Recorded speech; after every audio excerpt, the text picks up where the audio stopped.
Teu nome é mais alto. Diga! Teu nome. Quem é você?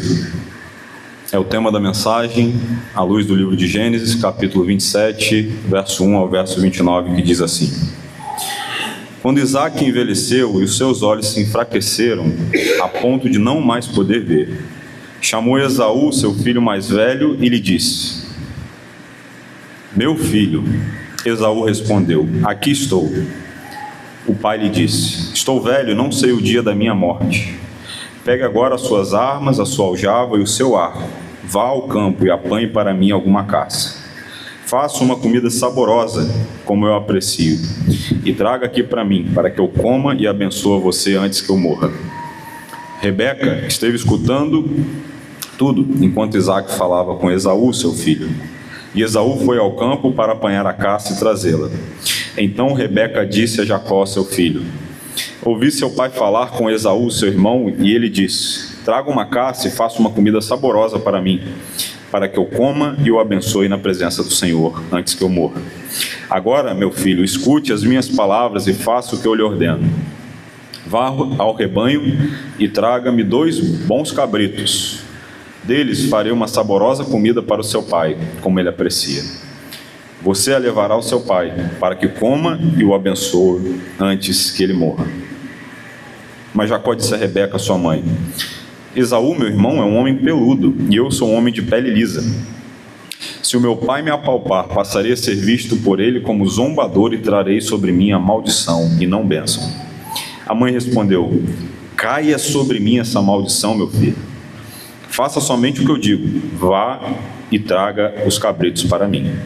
Ele foi, pegou os cabritos e os trouxe à sua mãe, que fez uma saborosa comida, como o pai dele apreciava. Depois, Rebeca pegou a melhor roupa de Esaú, seu filho mais velho, roupa que tinha consigo em casa, e vestiu Jacó, seu filho mais novo. Com a pele dos cabritos, cobriu-lhe as mãos e a lisura do pescoço. Então entregou a Jacó, seu filho, a comida saborosa e o pão que havia preparado. Jacó foi ao seu pai e disse: Meu pai. Ele respondeu: Fale, quem é você, meu filho? Jacó respondeu ao seu pai: Sou eu, Esaú, seu filho primogênito. Fiz o que o Senhor ordenou. Levante-se, por favor, sente-se e coma da minha caça, para que depois o Senhor me abençoe. Isaque perguntou ao seu filho: Como foi que conseguiu achar a caça tão depressa, meu filho? Ele respondeu: Porque o Senhor, o seu Deus, a mandou ao meu encontro. Então Isaque disse a Jacó: Chegue mais perto para que eu apalpe meu filho, e veja se você é meu filho Esaú ou não. Jacó se aproximou de Isaque, seu pai, que o apalpou e disse: A voz é de Jacó, mas as mãos são de Esaú. E não o reconheceu porque as mãos realmente estavam peludas, como a do seu irmão Esaú. E o abençoou. Então perguntou: Você é mesmo meu filho Esaú? Ele respondeu: Eu sou. Então disse: Traga isso para perto de mim, para que eu coma da caça de meu filho e o abençoe. Jacó a levou até seu pai e a comeu. Trouxe-lhe também vinho e ele bebeu. Então Isaque, seu pai, lhe disse: Venha cá e me dê um beijo, meu filho. Ele se aproximou e o beijou. Então o pai aspirou o cheiro da roupa dele e o abençoou. Ele disse: Eis que o cheiro do meu filho é como o cheiro do campo, que o Senhor abençoou. Deus lhe dê do orvalho do céu e da exuberância da terra, e fartura de trigo e de vinho. Que povos sirvam você e as nações se reverenciem. Que você seja senhor dos seus irmãos, e os filhos da sua mãe se curvem diante de você. Maldito seja quem o amaldiçoar, e bendito seja quem o abençoar. Que o Senhor nos abençoe. O filme Rede de Mentiras foi lançado no Brasil em 2008. E ele é um thriller muito curioso. Um thriller de espionagem focado num agente da CIA chamado Roger Ferris, que é interpretado, inclusive, por Leonardo da Vinci. Desculpa, Leonardo DiCaprio. Quase a mesma coisa. E esse filme ele passa ali no Oriente Médio, tentando capturar um líder terrorista. Ele tem o apoio de Ed Hoffman, que é interpretado por Russell Crowe, e esse homem, Ferris, interpretado por Leonardo DiCaprio, ele precisa navegar entre intrigas, espionagem tecnológica e algumas alianças duvidosas. É uma trama sofisticada, no mínimo instigante, uma trama de engano para alcançar os objetivos. Então, algumas identidades falsas são criadas, histórias são manipuladas, e a confiança é uma moeda frágil nesse filme. Um verdadeiro jogo de enganação, de manipulação da verdade. E no meio dessa trama surge uma pergunta. Que pergunta é essa? Até onde alguém estaria disposto a ir para conseguir aquilo qual deseja? Quais são os limites para a distorção da verdade e alcançar o seu objetivo? Curiosamente, essa não é apenas uma questão do mundo moderno do cinema. No capítulo 27 de Gênesis, nós encontramos aqui uma verdadeira rede de mentiras. Uma história marcada por engano, por manipulação e por consequências que serão duradouras. Não há agentes secretos, não há terroristas, não há espionagem internacional, mas há algo igualmente poderoso. Há o desejo de distorcer a verdade e obter algo em troca a qualquer custo. Isaac já estava idoso, como nós podemos ver no texto. A visão já estava comprometida. E ele então prepara-se para abençoar o seu filho mais velho, Esaú. Mas Rebeca está ali à espreita, e ela ouve a conversa. E então ela entra em cena com um plano junto com seu filho mais novo, Jacó. Uma verdadeira operação de engano. Disfarces, palavras ensaiadas, e até mesmo a exploração da limitação de Isaac fazem parte ali dessa estratégia. E assim como no filme Rede de Mentiras, nós vemos aqui que os enganos ou a enganação, ela pode até trazer alguns resultados imediatos, mas ela levanta questões profundas sobre caráter, confiança e sobre as consequências de tentar ajudar a Deus a cumprir os seus propósitos. Quando nós olhamos para esse texto aqui, irmãos, nós somos convidados a refletir sobre o que as nossas escolhas revelam sobre a nossa confiança em Deus. E quais são os efeitos visíveis e invisíveis de uma vida construída sobre meias verdades. Uma vida de enganação. Pois bem, eu quero chamar a sua atenção para nós observarmos esse texto. Mantenha a sua Bíblia aberta. O objetivo do nosso foco, da nossa observação hoje, será do verso 18 ao verso 29. E na semana passada, nós vimos aqui que há um grande perigo em viver por aquilo que nós sentimos. Viver pelos sentimentos, pelos sentidos. Via de regra, o nosso coração é enganoso. E no final da vida, nós podemos ser enganados pelo nosso coração e pelos nossos sentidos. Isaac e Rebeca viveram pelos seus sentimentos. E no final da vida, mesmo recebendo a promessa, mesmo tendo bons sinais, eles acabaram terminando mal. Começaram bem, mas terminaram mal. Perceba, por exemplo, algumas características desse casal que começou bem, que nós vimos na semana passada. Isaac era um homem dedicado a Deus, que se colocou ali em obediência a Deus. Está registrado em Gênesis 22.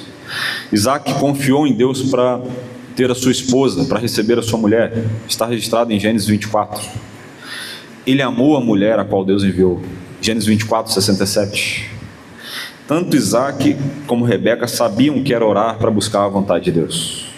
Nós vimos aqui que Rebeca era estéril, e eles oraram por cerca de 20 anos para receber a bênção de Deus, a qual viria os 2 filhos, Esaú e Jacó. Está registrado em Gênesis 25. Mas mesmo com essas características boas, com bons indícios, com bons sinais, isso não garantiu que eles terminassem bem a sua jornada. porque cada um dos membros dessa família colocou as suas vontades, os seus desejos pecaminosos acima da vontade do Senhor. Portanto, ouça, eu falo isso com muito carinho a você. Um bom começo não é uma garantia de um bom final. Começar bem não significa terminar bem a sua carreira da fé. E foi assim que terminou Isaac, mal. Foi assim que Rebeca terminou, mal. E nesse enrosco dessa família, ao arquitetar todo o plano, ao montar, ao enganar, ludibriar, Rebeca, juntamente com Jacó, a partir do verso 18, partem agora para a execução do plano. Jacó decide cooperar com essa intriga. Você pode alegar, inclusive, que ele estava ali sendo influenciado por sua mãe, obedecendo a sua mãe na execução do plano. Mas veja, a ordem que viola as leis morais está posta diante dele.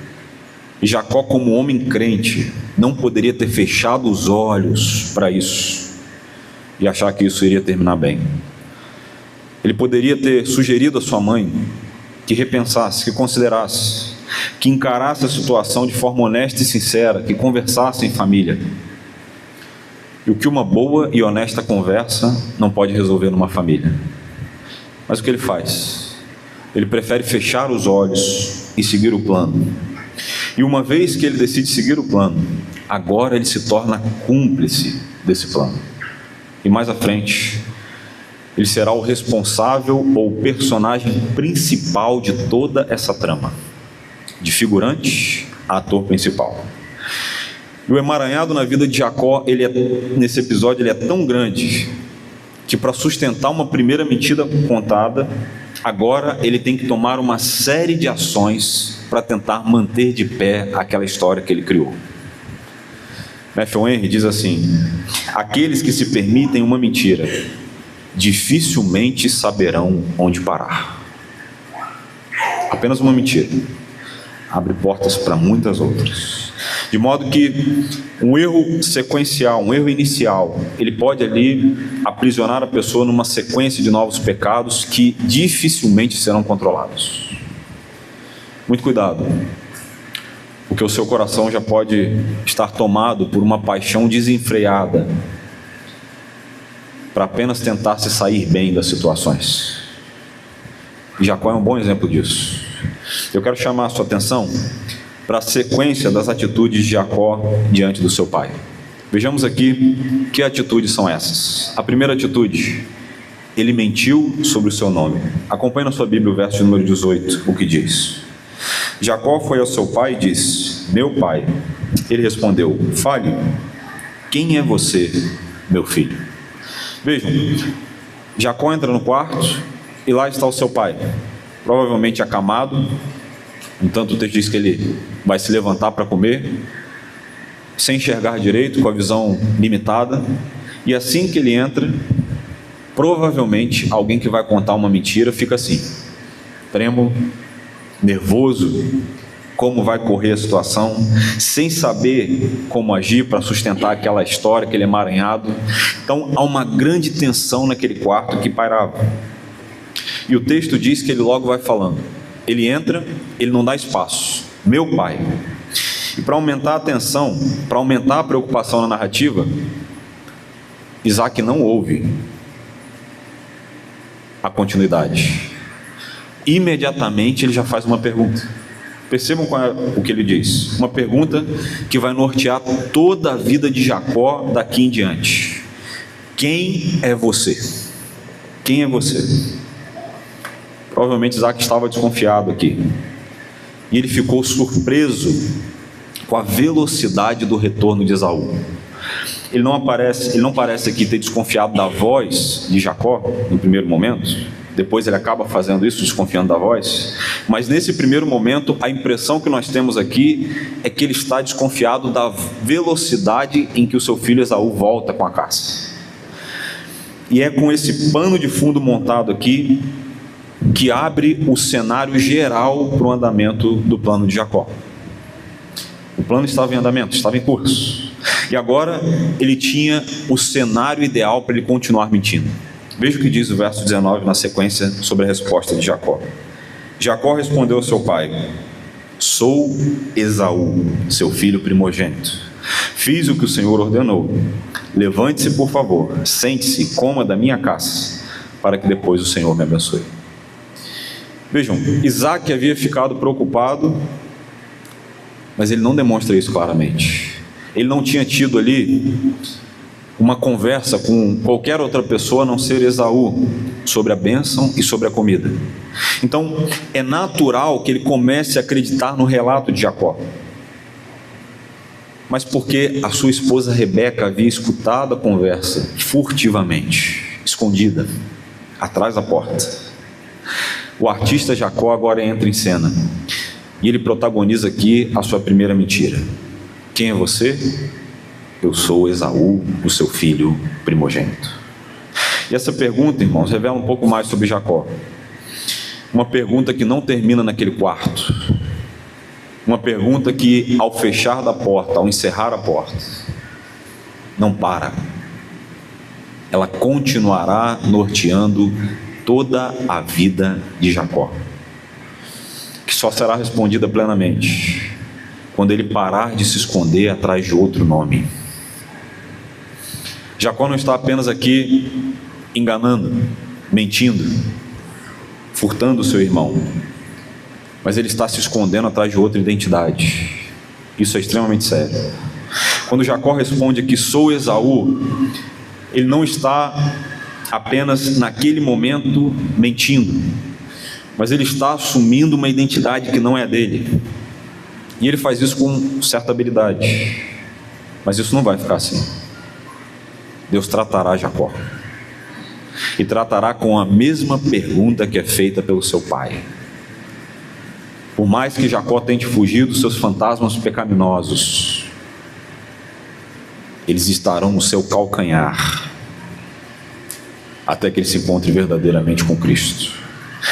Em um dos episódios mais famosos entre Jacó e o anjo, essa mesma pergunta ecoará. Jacó será confrontado por Deus. E ouça, diante de Deus ninguém passa despercebido. Não há enganação, não há mentira que o Senhor não saiba. E nessa luta entre Jacó e o homem, algumas versões o homem de Deus, o anjo, expressão usada em Gênesis 32, a mesma pergunta será feita. Gênesis 32, 27 e 28 diz assim: então o homem perguntou: quem é você? E ele respondeu: Jacó. Então disse: seu nome não será mais Jacó, mas sim Israel. Ali, nesse encontro com Deus, todas as máscaras e falsas identidades que Jacó já havia assumido na sua vida caíram. E ele ficou despido diante de Deus. Quem é você? Jacó. Jacó. Essa pergunta não está ali por acaso, irmãos, porque sempre que alguém tenta avançar por meio do engano, ele também se afasta de quem realmente ele é. Ou seja, Jacó foge da sua própria identidade. Depois, ele será levado a encará-la. Portanto, a primeira mentira de Jacó não é apenas uma mentira moral, mas é existencial. É uma mentira de identidade, porque talvez mesmo nem o próprio Jacó sabia quem ele era. Mas veja, quando ele está diante de Deus, não há disfarce, não há como sustentar personagens, não há como manter versões falsas de si mesmo.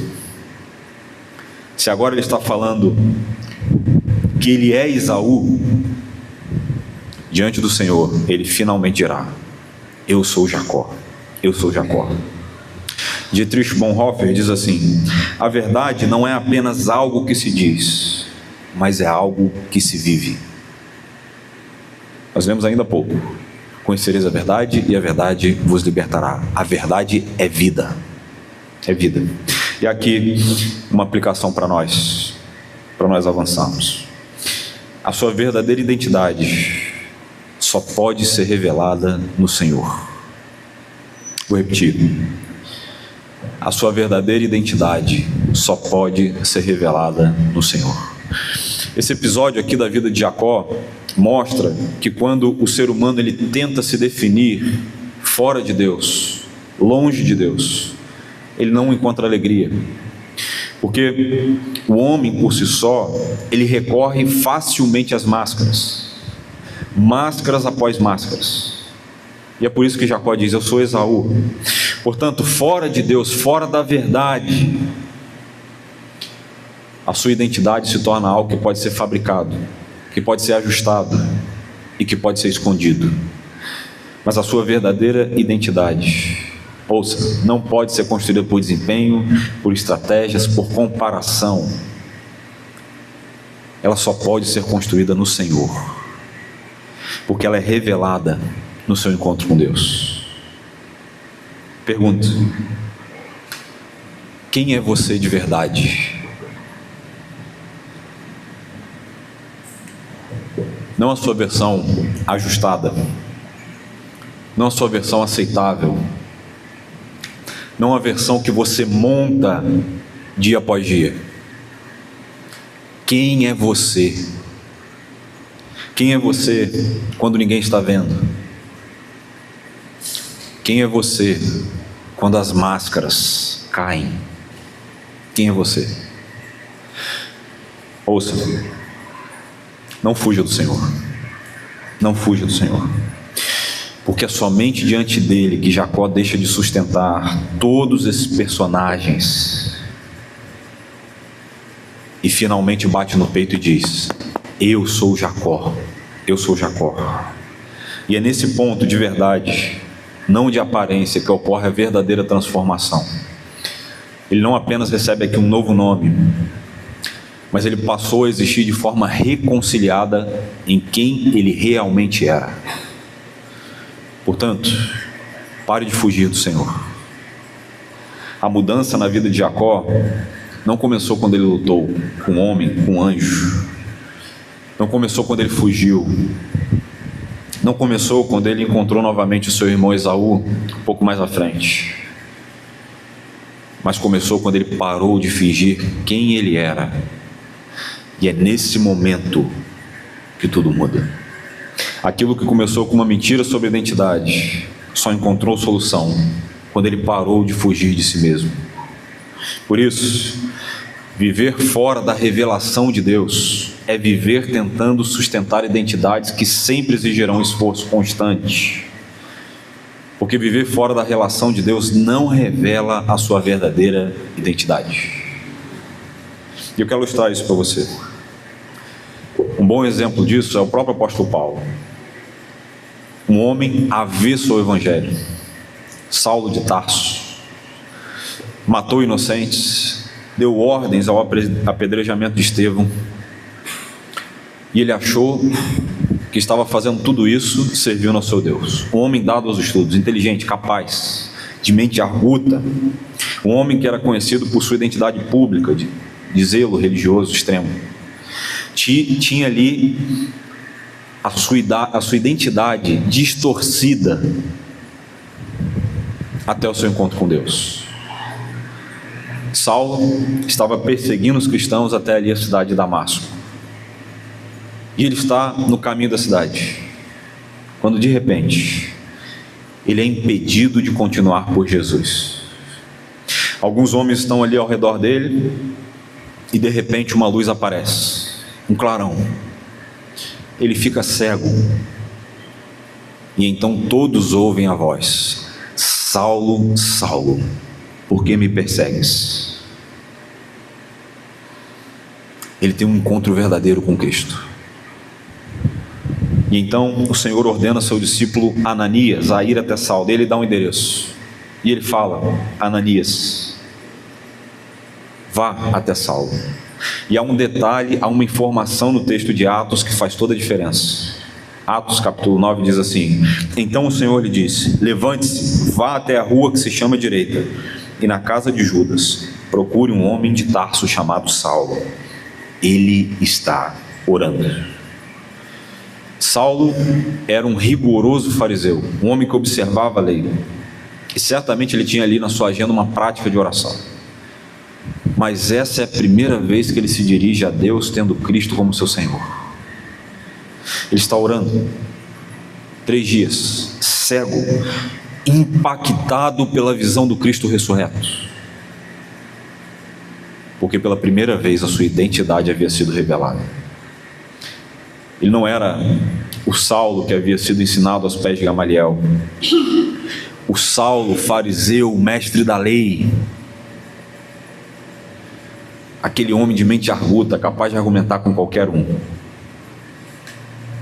até porque diante de Deus ele não teve argumentos. Mas agora a sua verdadeira identidade havia sido revelada. Agora, como ele auto se denomina em Romanos, ele era Paulo, servo de Jesus Cristo. Servo de Jesus Cristo. Eu quero insistir. Quem é você de verdade? Não a versão ajustada, não a versão aceitável, não a versão que você monta. Quem é você? Quem é você? Jacó só teve a sua identidade revelada diante de Deus, e ele tentou revelar muitas vezes a sua identidade. As máscaras, elas podem sustentar uma vida por um tempo, mas elas não sustentam a verdade diante de Deus. E essa é a primeira lição que nós podemos aprender. Mas houve uma outra mentira de Jacó. Ele também mentiu sobre a comida e mentiu sobre o Senhor. Veja na sua Bíblia o verso 19 que diz: Jacó respondeu a seu pai: sou Esaú, seu filho primogênito. Fiz o que o Senhor ordenou. Levante-se, por favor, sente-se e coma da minha caça, para que depois o Senhor me abençoe. É curioso aqui, irmãos, porque nessa trama a mentira vai ganhando traços, e cada vez fica mais difícil o retorno para contar a verdade. Jacó, já mentindo aqui sobre quem ele era, agora ele acrescenta mais uma mentira ao plano de Rebeca, a fim de receber êxito. O que ele diz? Fiz o que o Senhor me ordenou. E essa aqui é a segunda mentira que ele conta para tentar se livrar do enrosco a qual ele tinha se metido. Ele conta aqui ainda no verso 19 a terceira mentira, e veja o que ele diz: sente-se e coma da minha caça. Então, não satisfeito com toda essa situação envolvida, Jacó agora chamou a carne de cabrito, dos 2 cabritos que haviam sido mortos, de carne de caça. E agora o seu pai Isaque, já contrariado, começa a desconfiar. E veja o que ele diz no verso de número 20, acompanhe na sua Bíblia. Isaque perguntou ao seu filho: como foi que você conseguiu achar a caça tão depressa, meu filho? Ele respondeu: porque o Senhor, seu Deus, a mandou ao meu encontro. E essa aqui é a 4ª mentira contada por Jacó. É impressionante. Ele chega a dar créditos a Deus por ter o ajudado a encontrar a caça tão rápido. Ele mente sobre si mesmo, mas também mentiu sobre Deus. Jacó está a um passo rumo à blasfêmia. A impressão que dá aqui é que ele é um conspirador a sangue frio. Porque no começo do plano de Rebeca, quando ele hesita em seguir, não é por causa de algum escrúpulo moral, mas porque ele duvidava se o plano daria certo, se seria viável aquele plano. Mas observe, Romanos 6,23 diz para nós que o salário do pecado é a morte. Morte. E muitos ainda hoje estão dedicando muito tempo na sua vida trabalhando para esse ardiloso empresário que é Satanás. Jacó não sabia, mas ele iria pagar o preço pelos seus pecados por longos anos, pela falta de confissão, pela falta de arrependimento genuíno, e a culpa iria segui-lo por muitos anos da sua vida. No entanto, no episódio em que ele vai se reencontrar com seu irmão Esaú, ele reconhece diante de Deus o seu erro, e ele pede livramento ao Senhor. E a culpa é um mal caro. Eu vou repetir: a culpa é um mal caro. Alguém disse assim: a culpa é o inferno de uma alma viva. Um dos aspectos mais notáveis da humanidade caída é a capacidade de acreditar que possa pecar sem se machucar. Esse é um dos aspectos mais preocupantes e notáveis. Sabe por quê? Isso não é verdade, irmãos. Muitas pessoas descobriram isso anos depois de terem se machucado muito. E Satanás, ele é especialista em enganar e convencer de que o seu pecado não será descoberto, que você não vai se machucar. Seja o pregador que perde o seu ministério por um adultério, o gerente que perde o seu emprego por roubo, o homem que perde a sua paz por conta de um pecado secreto, uma mulher que perde o brilho por conta de um pecado oculto contra o Senhor. Todo pecado machuca, destrói e custa caro. Mais cedo ou mais tarde, geralmente mais cedo do que se pensa, o pecado se revela. E muitas vezes com resultados devastadores. Devastadores.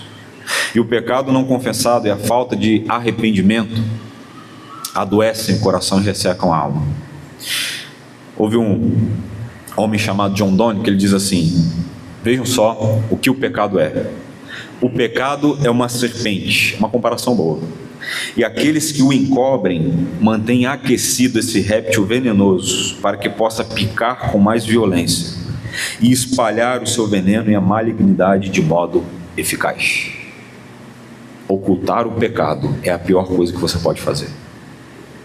Ouça, há um grande perigo em silenciar, guardar e não confessar o seu pecado. A Bíblia, a Escritura, nos ensina a confessar os nossos pecados, a Deus primeiramente, e não tenha dúvida disso, a fatura sempre chega. É uma questão de tempo, irmãos. Você pode ter escondido de muitas pessoas, dos seus amigos, do seu marido, da sua esposa, dos seus parentes, dos seus pais, mas o Senhor já viu. O Senhor viu. E o grande perigo nessa jornada, nessa caminhada, é que à medida que você esconde, à medida que você oculta, isso vai se estendendo no seu coração e as consequências vão ficando ainda mais danosas. Porque veja, uma vez que Jacó, ele é tranquilizado quanto à segurança do seu pecado, ele segue em frente e segue com uma segurança espantosa. Todo aquele que não confessa o seu pecado vai experimentar os efeitos no próprio corpo da culpa, da falta de confissão, da falta de arrependimento, porque a consciência torturada acaba tendo implicações físicas na sua vida. Você perde a saúde, perde o contentamento, e aquela vontade de ser Deus sobre as suas próprias ações começa a aparecer.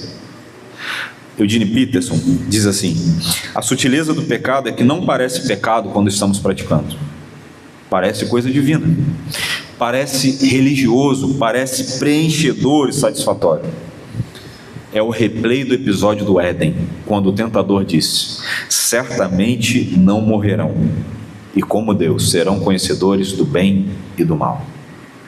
Vejam como o pecado é danoso. Quero fazer uma pergunta a você: como que você tem lidado com seus pecados? Como você tem lidado com a culpa? Arrependa-se e tome uma decisão de confessar o seu pecado, que tanto tem culpado a sua alma. Jacó será alvo da graça transformadora de Deus. Ele foi disciplinado por Deus, e a disciplina é um ato de amor. Charles Spurgeon dizia que Deus não permite que os seus filhos pequem com sucesso. Deus observa tudo e no momento exato Ele faz a intervenção, e muitas vezes é dolorosa, mas tem o intuito de ser didática e nos ensinar. E há aqui uma aplicação para nós. Ouça: Encobrir o pecado é sempre uma tolice, porque adoece a alma. O pecado nos emburrece, irmãos, e ele acaba cegando os nossos olhos. E tal como Adão, muitas vezes nós nos escondemos atrás das árvores, achando que Deus não vai nos ver, não vai saber aquilo que nós estamos praticando, o que está acontecendo. Boa parte de nós diz assim: o tempo resolverá o problema. Mas não é verdade. Na verdade, o tempo não resolve nada, ele só aumenta a ferida. Se fosse assim, todo idoso seria um sábio, né? Mas não é assim. Nós sabemos que nem todo idoso é um sábio. O tempo não resolve nada, é apenas o Evangelho que resolve. Então, encobrir o pecado é um erro, porque as consequências elas são inevitáveis. E há um texto na Bíblia que nos garante isso, que é assombroso. Veja o que diz em Números, capítulo 32, verso 23. Porém, se não fizerdes assim, ouça agora: eis que pecaste contra o Senhor, e sabei que o vosso pecado irá te alcançar. Sabei que o vosso pecado irá te alcançar. Isso é terrível, porque um dia a conta chega, a fatura chega, e a teimosia de Jacó em insistir no erro é bastante comum. Todos nós, assim como Jacó, somos tentados a esconder os nossos pecados, porque nós vivemos numa sociedade mascarada, e que se acostumou a mascarar as coisas. Ninguém é autêntico, não há autenticidade. Há sempre uma coisa escondida, velada, encoberta. Nós não queremos nunca mostrar quem nós somos de verdade, porque parecer santo é muito mais fácil do que ser santo verdadeiramente. As pessoas usam máscaras de piedade, amor cristão, zelo pela igreja. Isso é muito mais fácil do que de fato ser uma pessoa piedosa, cristã e santa. E nós não somos melhores do que Jacó. Nós precisamos aprender isso. Em algum grau, em alguma medida, todos nós somos tentados a esconder os nossos pecados. Pode ser um pecado de consequências menores, um pecado de consequências mais graves, ou até mesmo um crime. No entanto, o Evangelho nos chama a pensar que encobrir o pecado é uma tolice. Apocalipse diz assim: lembre-se, pois, de onde você caiu, arrependa-se e volte à prática das primeiras obras. É sempre melhor, é sempre benéfico abandonar o pecado. Se você está vivendo isso, ouça, arrependa-se, confesse o seu pecado e busque refúgio no Senhor. Ele é o único capaz de restaurar aquilo que está quebrado. E o sangue de Cristo, ele é suficientemente poderoso para nos perdoar de toda e qualquer iniquidade. A maior mentira que você pode dar ouvidos é a mentira de achar que você está sujo demais para se aproximar de Deus. Está atolado demais no lamaçal para se aproximar de Deus. De que Deus não se importa com você, de que Ele se esqueceu de você. Jacó estava tão cego pela bênção que ele se esqueceu de quem era Deus, o Deus que ele tanto ouviu pela boca dos seus pais. Mas há aqui um terceiro ponto que nós podemos observar nesse texto. Ele mentiu novamente sobre a sua identidade e mentiu também sobre o seu amor. Observe do verso 21 até o verso 25 que diz: então Isaque disse a Jacó: chegue mais perto para que eu apalpe, meu filho, e veja se você é meu filho Esaú ou não.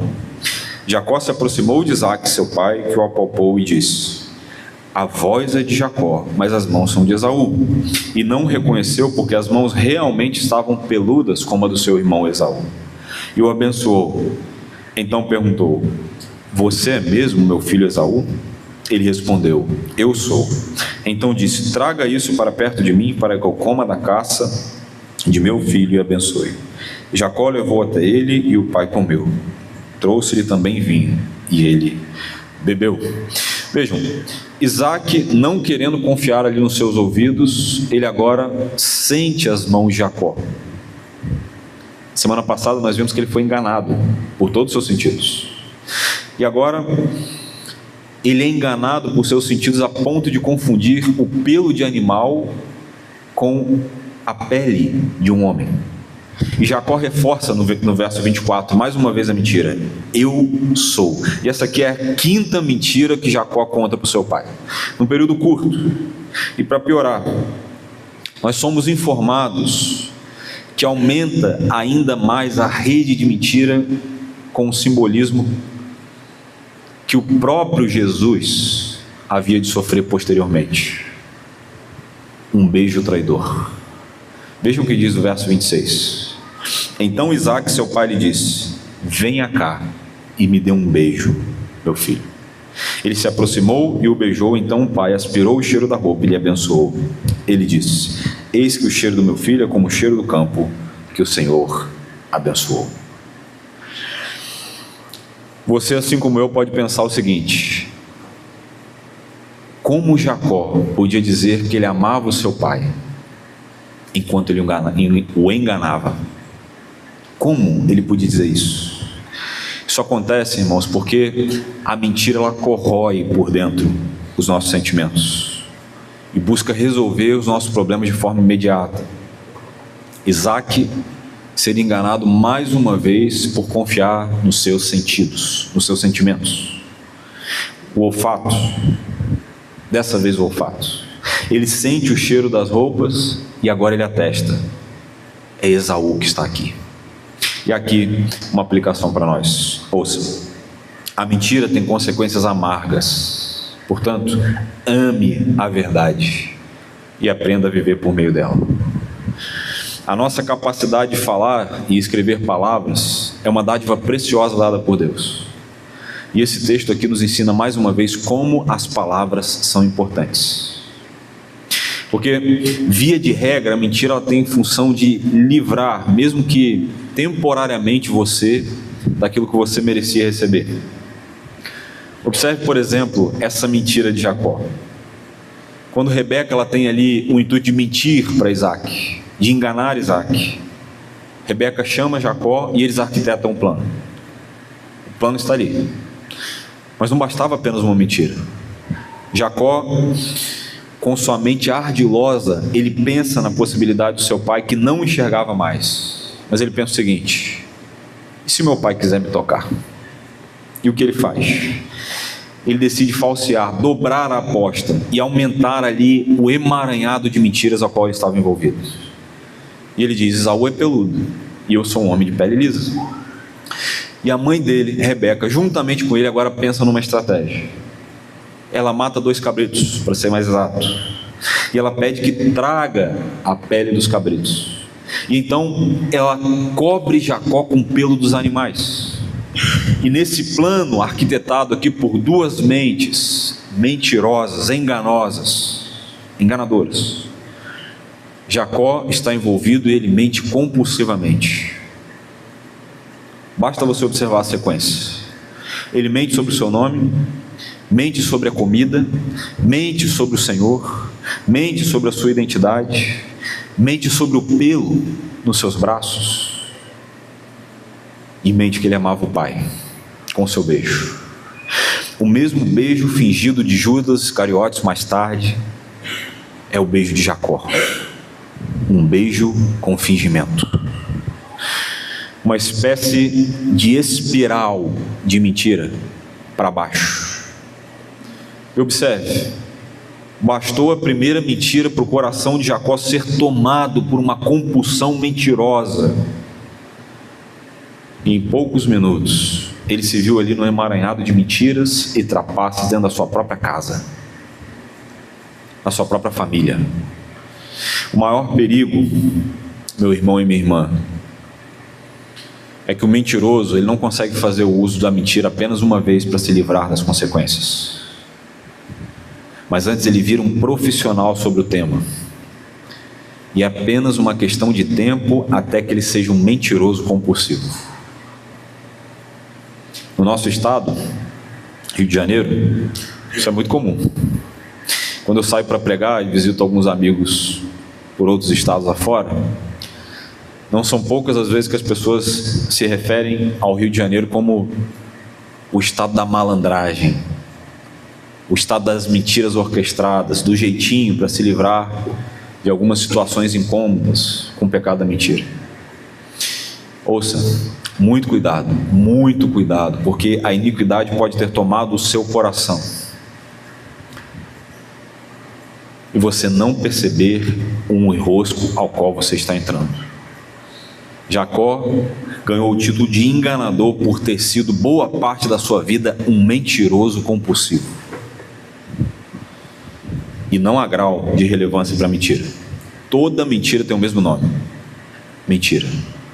Charles Swindoll diz assim: falsidade vai de uma mentira branda a uma mentira extrema. Subterfúgio diplomático: exagerar os fatos, não contar a história inteira, permanecer em silêncio quando deveríamos falar, encobrir os motivos, bajular alguém, torcer a verdade, acrescentar detalhes falsos, inventar histórias e aceitar a ficção como verdade. E há muita gente com esse espírito, o espírito de enganar, de conseguir ali ludibriar as pessoas com o objetivo de alcançar algo em troca. Em alguns casos, o indivíduo até usa de eufemismos para esconder uma mentira. Warren Wiersbe diz assim: vejam como esse tipo de linguagem é comum. Em Tucson, no estado do Arizona, as estradas não têm mais buracos, pois passaram a ser conhecidos como defeitos no asfalto. Na política, novos impostos são otimização de renda. Parece o Brasil, né? Se no meio dessa reversão o indivíduo receber um tiro, o buraco de bala é um orifício balisticamente induzido na camada subcutânea. Vejam, percebam aqui, esse tipo de linguagem artificial, evasiva, ambígua, é o fato de todos nós encontrarmos, todos os dias, essa linguagem ambígua nos nossos dias. E o fato de se encontrar presente em quase todas as áreas da vida mostra como a linguagem e a comunicação nos dias atuais vão mal das pernas. Veja, você pode, via de regra, incorrer em alguma inconsistência, um comentário afobado, errar no comentário, depois você pedir perdão por isso. Mas o mentiroso compulsivo, ele revela quem é o seu Deus, ou quem é o seu Pai. Você se lembra do texto que nós lemos agora há pouco? João 8:44 diz assim: vocês são do diabo, que é o pai de vocês, e querem satisfazer os desejos deles. Ele foi assassino desde o princípio e jamais se firmou na verdade, porque nele não há verdade. Quando ele profere mentira, fala do que lhe é próprio, porque é mentiroso e pai da mentira. Portanto, quando esse tipo de situação surgir na sua vida, quando esse tipo de enrosco acontecer, não negocie com a mentira, porque ela tende a cobrar um alto preço daqueles que a usam como ferramenta de comunicação. Ame a verdade, abandone as máscaras e se lembre da sua identidade verdadeira, de quem você é, de quem você realmente é filho. Quando a mentira se apresentar como uma saída, não negocie, não ajuste, não suavize, porque ela sempre promete um alívio rápido, mas cobra um alto preço depois. Ame a verdade, abandone as máscaras e lembre-se, quem vive na verdade não precisa sustentar várias versões de si mesmo. E mesmo que não pareça, mesmo que a situação esteja difícil, a verdade sempre é o melhor caminho. Sempre é o melhor caminho. Conhecereis a verdade e a verdade vos libertará. Mas há aqui uma boa notícia a Jacó e a todos nós. Isso nos leva ao nosso último ponto. A graça de Deus pode operar mesmo em contextos imperfeitos. Versos 28 e 29 dizem assim: Deus lhe deu o orvalho do céu e da exuberância da terra, e fartura de trigo e de vinho. Que povos sirvam você e as nações o reverenciem. Que você seja senhor dos seus irmãos, e os filhos da sua mãe se curvem diante de você. Maldito seja quem o amaldiçoar, e bendito seja quem o abençoar. Vejam, apesar do engano, Isaac concede a bênção. Ele declara ao seu filho prosperidade, domínio e favor divino sobre a sua vida. E sem querer, ele afirmou o que Deus havia dito sobre os meninos em Gênesis 25. Ele disse que Jacó seria senhor dos seus irmãos. Ele está aqui rememorando a promessa feita a Abraão, de que nele seriam benditas todas as famílias da terra. Estava feito. Isaac não podia mais revogar a bênção, e ninguém mais dessa família conseguiria reverter as consequências e alterá-las. Isso levanta uma questão importante para nós, irmãos. Como algo obtido de forma errada pode resultar em bênção na vida de alguém? Essa pergunta é instigante. Como algo obtido de forma errada pode resultar em bênção na vida de alguém? E a resposta não está na atitude de Jacó, não está nos erros de Isaac e Rebeca, a resposta não está na rebeldia de Esaú, mas na soberania de Deus. O propósito divino não falha, mesmo quando os meios humanos são falhos. Ainda assim, Deus usará as nossas fraquezas e imperfeições para nos levar de volta até Ele. Deus já havia escolhido Jacó, não por mérito, mas por graça e graça somente. Mas veja, isso não significa que Jacó escaparia das consequências. Sua vida seria marcada por conflitos, por enganos e colheita daquilo que ele mesmo havia plantado. E esse texto aqui não está registrado na Bíblia por acaso. Ele serve de alerta para nós. E que alerta é esse? Não tente antecipar os planos de Deus. Não use meios errados para alcançar fins que parecem certos. E não confunda a bênção com a aprovação divina. Jacó de fato recebeu a bênção, mas ele perdeu a paz na sua casa. Ele fugiu, como nós veremos em breve. Enfrentou anos de dificuldades. E só mais tarde ele aprenderia verdadeiramente o que é depender de Deus. João Calvino, caminhando para o final, diz assim: não há nada digno de louvor no engano de Jacó. Contudo, Deus, por sua graça, realiza seu propósito mesmo através de meios corruptos. É curioso como Deus age na história. Isso não é um encorajamento, irmãos, mas é um alerta. Deus continua soberano, mas isso não elimina as consequências que você irá sofrer. Caminhando para a conclusão. Quem é o culpado dessa história toda? De quem é a culpa? Um jornal escocês muito famoso chamado Sunday Post, durante muitos anos, ele foi um dos destaques de vendas na Escócia. Ficava ali próximo do Reino Unido, e ele era muito comercializado nesse contexto. Ele bateu recordes e mais recordes de venda. O que é curioso é que as pessoas que compraram, anos depois, deram algumas declarações sobre o motivo de comprar os jornais todos os dias. E é instigante, porque eles disseram que eles não compravam os jornais pelas notícias e matérias dos jornais que enchiam os seus olhos. Não era isso que fazia com que eles tivessem interesse pelos jornais, mas os quadrinhos de piadas e figuras que ficavam no fim dos jornais.